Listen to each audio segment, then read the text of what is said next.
অভিনেত্রী শাওনের পর এবার রাষ্ট্রবিরোধী ষড়যন্ত্রে জড়িত থাকার অভিযোগে আরেক অভিনেত্রী সোহানা সাবাকে আটক করা হয়েছে। জিজ্ঞাসাবাদের জন্য তাকে ডিবি কার্যালয়ে নেওয়া হয়েছে।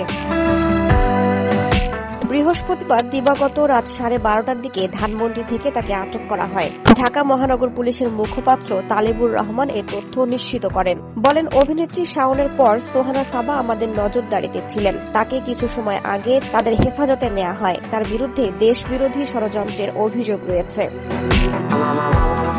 রাষ্ট্রের বিরুদ্ধে ষড়যন্ত্র অভিযোগের সন্দেহে তাকে জিজ্ঞাসাবাদ করা হবে। গেল 5 আগস্ট শেখ হাসিনা সরকার পতনের পর প্রকাশ্যে আসে হোয়াটসঅ্যাপের আলো আসবে গ্রুপের স্ক্রিনশট। অভিযোগ, এই গ্রুপে যুক্ত হয়ে শোবিজের একদল শিল্পী অবস্থান নিয়েছিলেন বিগত আওয়ামী লীগ সরকারের পক্ষে। সেই দলেরই একজন অভিনেত্রী সোহানা সাবা। এ নিয়ে শোবিজ থেকে শুরু করে সামাজিক যোগাযোগ মাধ্যমে চলে তুমুল সমালোচনা। অনেকেই আবার এই গ্রুপে থাকা শিল্পীদের বয়কট করার আহ্বানও জানান। তবে এ বিষয়ে এখন পর্যন্ত মুখ খোলেননি সাবা।